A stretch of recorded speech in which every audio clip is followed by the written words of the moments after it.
3, 2. Hey, what's going on, guys? It's Yuki here, back with another little tutorial for you guys. This one's gonna be focused on like defenseman stuffs, quarterbacking a play, etc., etc. I feel like I'm best fit to make this because it's kind of my thing. Anyway, we'll get right into it. I have a little notepad open on my second monitor for shit I want to cover.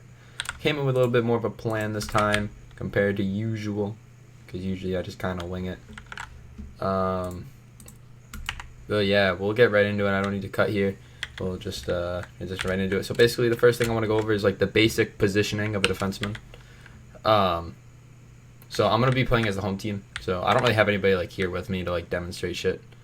But as the home defenseman, I would want to like okay.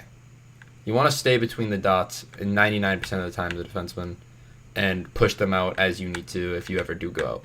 But as you're just chilling, you want to stay in between the dots, or like on the dots, the dot line, this line right here.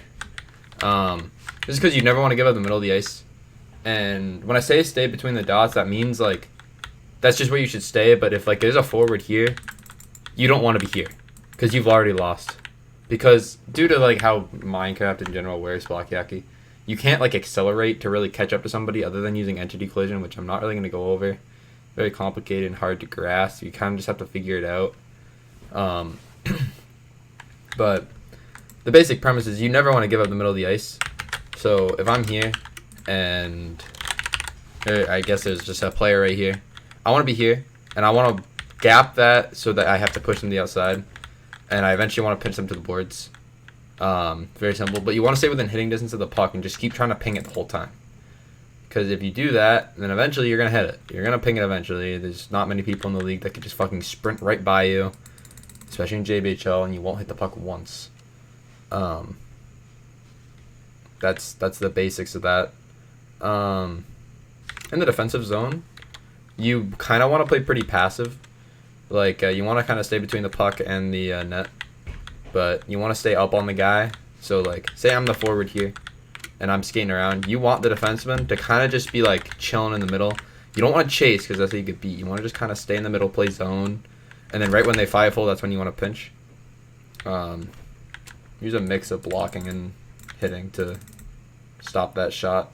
Most people are going to try to 5-hole it from up there. Also, P3s, you just want to, like, be ready for them, stay a good angle between the net and the shot. I already kind of went over gap control, but we'll do it again.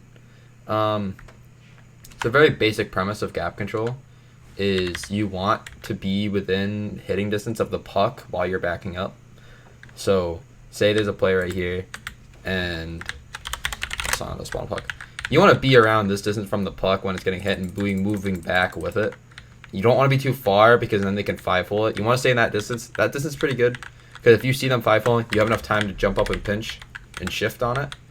And you're a good distance that if they just want to try to get by you to dangle, then they won't be able to, because if they get by, you can flick on that puck or just hit it away the first time. Alright, next we'll do PT passing. I should have probably gotten somebody to help me with this, just so I could like easily demo like what I mean with a forward, but we'll make it work. You guys don't really need to be too much in-depth shit. But yeah. So for P3 passing, it's very simple. You just like, if you're in a position like here, if like say the puck got dumped in, you have the puck here, you did a little move in the corner to get some space. You really want to look for that pass. And if it's there, you want to make the play. I'd say usually you want to aim like either for that dot or like in that area at least, or you can hit it up the boards. Because what a lot of players do, I'm sure any of you guys that play VFL or MFL, whatever the fuck football league you're in, you know what a slant is?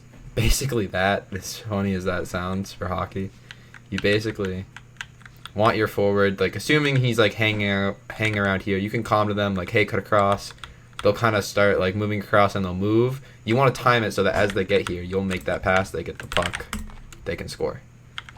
A lot of BHL teams do that. You see it more and more. They're like getting better at it. Bandits are really good at it. Shoe Balls and Penley. Also P3 passing. Sometimes you can just get it here and make a pass right here. Usually you're using P3 passes to open up space, and you don't even have to do it all the time. You just have to threaten it a couple times, do it like once or twice early in the game so that they know it's there. That'll open up space for you to make moves. Trust me, like, as like, you know, being considered the GOAT, it's hard to get space sometimes because you usually get double teamed. You have to threaten that pass at least a little bit, and they'll have to respect it, or else you can just make that pass and it'll be a breakaway for your teammate. Next, I'm gonna go over how and when to pinch. We'll do it from over here. So I mean, this is the offensive zone. They're breaking it out. So I see a lot of players. They'll do this when they see a puck coming off the boards. That is a bad decision because all it takes, any good player will see this, and they'll cut right in the middle. You're flat-footed. They're gone. You want to stay I'd stay like here.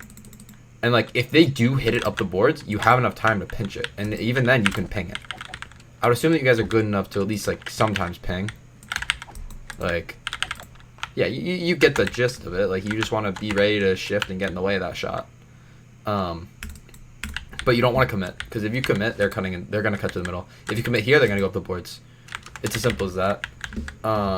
Also, when you're playing defense, you really want to be sure that when you do pinch on a puck, you're 100% sure you're going to get that. Because you're usually the last line of defense between you and the goalie. And no offense to most goalies, especially on our team. Like, you guys are pretty good for JBHL, but I'm not going to take my chances that you guys are going to stop a Super 5 full if that chance comes. Because most goalies can't stop that, on a breakaway especially. So you got to be aware that you're the last player, the last line of defense. But I will say that something that you will learn with time that you'll get better recognizing is if there's a player with the puck here on the other team and your forward is back checking and is like right on them, that is a good time to pinch. And if you know that by the time that you pinch, if you get beat, your forward will still catch up, then go for it. Because if you pinch here, you shift, you get that puck and you're gone, you basically have a breakaway. If you fuck up and they get by you, your forward is on their ass, they're going to ping it away anyway.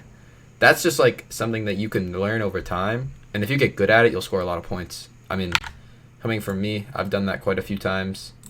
I have 2 pings. Okay. Anyway.